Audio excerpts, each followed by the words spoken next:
తెలంగాణ రాష్ట్రంలో మొదటి పార్లమెంటు సభ్యులు గారు మీ అందరి ఆశీస్సులతోటి ఈ ఎన్నికల్లో మళ్ళీ కరీంనగర్ పార్లమెంట్ సభ్యునిగా నిలబడుతున్న గౌరవనీయులు మాజీ ఎంపీ గారు బోయినపల్లి వినోద్ కుమార్ గారికి, వేగించిన గౌరవ హుజరాబాద్ శాసనసభ్యులు సోదరుడు కౌశిక్ రెడ్డి గారికి, గౌరవనీయులు మాజీ మంత్రివర్యులు ఈశ్వరణ గారు, అన్యదా భావించకూడదు మా గౌరవనీయులు మాజీ స్పీకర్ గారు పోచారం శ్రీనివాసరెడ్డి గారు, గౌరవనీయులు మాజీ మంత్రివర్యులు మాజీ ఎంపీ గౌరవనీయులు కడియం శ్రీహరి గారు, మరియు వేగించిన గౌరవ మాజీ శాసనసభ్యులు గౌరవనీయులు శాసన మండలి సభ్యులు అందరికీ, వేగించిన బీఆర్ఎస్ పార్టీ కుటుంబ సభ్యులందరికీ పేరు పేరు మీ అందరికీ స్వాగతం సుస్వాగతం తెలియజేసుకుంటున్నాను. సోదరులారా, ఇదే గడ్డ 2001లో ఒక పవిత్ర లక్ష్యం కోసం, తెలంగాణ రాష్ట్రం ఏర్పాటు కోసం, ఆ రోజు తెలంగాణ రాష్ట్రం ఏర్పాటు కోసం టీఆర్ఎస్ పార్టీ స్థాపించి మొదటి సమావేశం 2001లో సింహగర్జన పేరుతోటి ఆ రోజు ఈ గడ్డ మీద నుంచి గౌరవ మన పార్టీ అధినేత కేసీఆర్ గారు సింహగర్జన పేరుతోటి తెలంగాణ రాష్ట్రం ఏర్పాటుకు ముందుంటే సఫలీకృతమైంది. మళ్ళీ ఈరోజు అదే గడ్డ మీద నుంచి గౌరవనీయులు కేసీఆర్ గారు అడుగుపెట్టగానే ఈ నేలంతా పులకించిపోయింది. శ్రీకృష్ణ కమిటీ పేరు మీద కాలయాపన వేస్తుంటే కేసీఆర్ వచ్చుడో తెలంగాణ వచ్చుడో అని మళ్ళీ స్టార్ట్ చేసింది కరీంనగర్ నగరం నుంచి.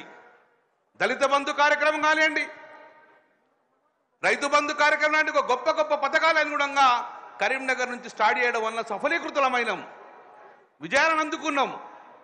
అందుకే ఈరోజు 10 సంవత్సరాల పరిపాలనలో రైతులు కానీ రాష్ట్రం కానీ సుభిక్షంగా ఉన్న సమయంలో ఈరోజు మళ్ళీ రాష్ట్రంలో కాంగ్రెస్ ప్రభుత్వం రావడం, ఈరోజు మళ్ళీ మనం పార్లమెంట్ ఎన్నికలకు ముందుకెళ్తున్నాం. మరి తెలంగాణ రాష్ట్రం రాకముందు తెలంగాణ యొక్క గొంతు పార్లమెంట్లో వినిపించే నాయకులు లేకుండే. కానీ ఈరోజు మళ్ళీ కాంగ్రెస్ పార్టీ కానీ బీజేపీ పార్టీ కానీ తెలంగాణ కోసం మాట్లాడే అవకాశం లేదు. తెలంగాణ గొంతుకలు కాలేకపోతుర్రు. మరి తెలంగాణ రాష్ట్రం ప్రయోజనం కాపాడాలంటే మళ్ళీ బీఆర్ఎస్ పార్టీ గొంతుగా పార్లమెంట్లో వినవాల్సిన బాధ్యత మనది ఉన్నది. అందుకే ఆ రోజు గౌరవనీయులు పార్లమెంట్ సభ్యులుగా, ఒక సక్సెస్ఫుల్ పార్లమెంట్ సభ్యులుగా వినోద్ కుమార్ గారు, ఈరోజు మీరు కరీంనగర్ నగరం ఇంత అద్భుతంగా స్మార్ట్ సిటీగా మారిందంటే దానికి కారకులు ఆ రోజు వినోద్ కుమార్ గారు ఎంపీగా ఉండడం వల్ల గౌరవ ముఖ్యమంత్రి గారు కేసీఆర్ గారు హైదరాబాద్ తర్వాత చూద్దాం, ఫస్ట్ నగరం అభివృద్ధి కావాలని చెప్పి స్మార్ట్ సిటీ ప్రదాత అప్పుడు వినోద్ కుమార్ గారు ఆ రోజు తెలంగాణ గలం వినిపించి మనకు అర్హత లేకున్నా కరీంనగర్ నగరానికి స్మార్ట్ సిటీ ఇచ్చి ఇంత గొప్పగా నగరాన్ని అభివృద్ధి చేసుకున్నాం.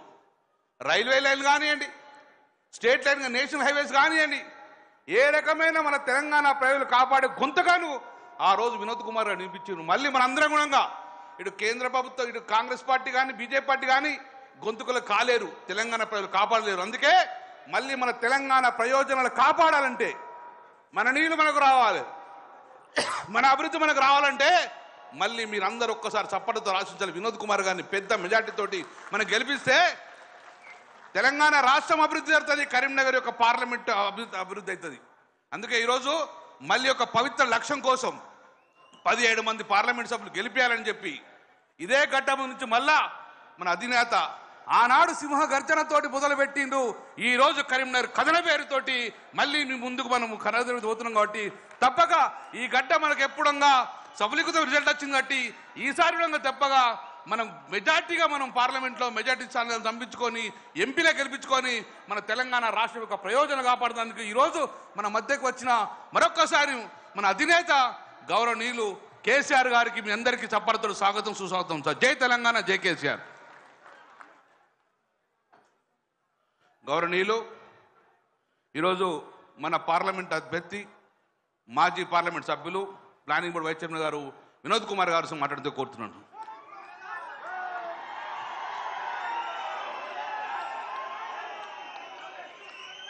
సభకు నమస్కారాలు. సభా నిర్వాహకులు గంగుల కమలాకర్ గారు, మరి నేటి ముఖ్య అతిథి తెలంగాణ రాష్ట్ర ఉద్యమ నేత, తెలంగాణ రాష్ట్రాన్ని సాధించిన నేత, తెలంగాణ రాష్ట్ర తొలి ముఖ్యమంత్రి మన నాయకుడు, మన కేసీఆర్, మన కల్వకుంట్ల చంద్రశేఖరరావు గారికి, అదేవిధంగా మన పోచారం శ్రీనివాస్ రెడ్డి గారు, కడియం శ్రీహరి గారు, మన పార్టీ సీనియర్ నాయకులు, ప్రస్తుత శాసనసభ్యులు, అదేవిధంగా కౌశిక్ రెడ్డి గారు, జిల్లా పార్టీ అధ్యక్షులు జీవి రామకృష్ణ గారు, తోట ఆగే గారు, తర్వాత మరి వేదికపై చాలా మంది మిత్రులున్నారు, పెద్దలున్నారు, జిల్లా పరిషత్ చైర్మన్లు, జెడ్పీటీసీ సభ్యులు, ఎంపీపీలు, అదేవిధంగా తెలంగాణ ఉద్యమంలో ముఖ్యంగా మన కరీంనగర్ జిల్లాలో చాలా మంది సీనియర్ నాయకులు ఉన్నారు వేదిక పైన. వాళ్ళందరికీ పేరు పేరున నా నమస్కారాలు. సమయం తక్కువ ఉన్నది.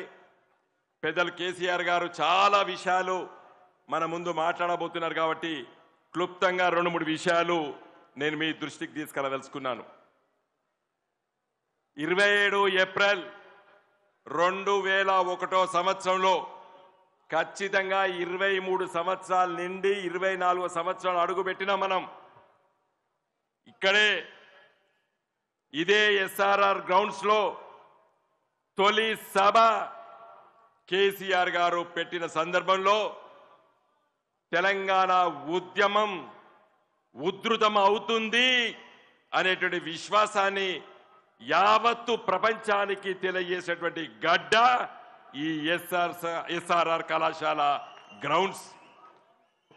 మరి రాబోయే పార్లమెంట్ ఎన్నికల్లో తొలి సభ కూడా మన నాయకులు కేసీఆర్ గారు ఇదే ఎస్ఆర్ఆర్ గ్రౌండ్స్ నుండి ఇవాళ ఈ సభ ప్రారంభించి ఈ ఎన్నికల బరిలో మన గులాబీ జెండా తెలంగాణ రాష్ట్రంలో ఉన్నటువంటి 17 పార్లమెంట్ సీట్లు పోటీ చేసేటువంటి సందర్భంలో మన సభ మొదటి సభ. ఈ సభ ద్వారా చాలా విషయాలు చెప్పవలసి ఉంది. మీడియా ప్రపంచం ఉంది. కొంతమంది చెప్తున్నారు కేంద్రంలో బీజేపీ ఉంది, రాష్ట్రంలో కాంగ్రెస్ ఉంది, ఎందుకు గులాబీ జెండా అని అడుగుతున్నారు. నేను చెప్తున్నా ఇప్పుడే చాలా అవసరము. తెలంగాణ కోసం తెలంగాణ స్పృహ ఉండి, తెలంగాణ ఆలోచన ఉండి, తెలంగాణ ప్రజల సంక్షేమం కోసం, తెలంగాణ రాష్ట్ర అభివృద్ధి కోసం, తెలంగాణ రాష్ట్రానికి ఏ ఆటంకం జరగకుండా ఉండాలంటే గులాబీ జెండా ఎంపీలు ఈరోజు పార్లమెంట్ లో ఉండాలి. ఇప్పుడే చాలా ఆవశ్యకత ఉన్నది. ఏం చేస్తారో తెలియదు ఈ బీజేపీ కాంగ్రెస్ వాళ్ళు. 2014లో మీ దీవెనల వల్ల నేను పార్లమెంటుకు ఎన్నికైనా, ఇక్కడ కడియం శ్రీహరి గారు కూడా ఉన్నారు, మేమందరం పార్లమెంట్ సభ్యులం. మొదటి రోజు మోడీ గారు తలకాయ పార్లమెంటు గడపకు ఆనిచ్చి పార్లమెంట్ లోపలికి వచ్చిండు. పార్లమెంటు వాయిదా వేయించినటువంటి ఘనత గులాబీ జెండాది మొదటి రోజు. ఎందుకంటే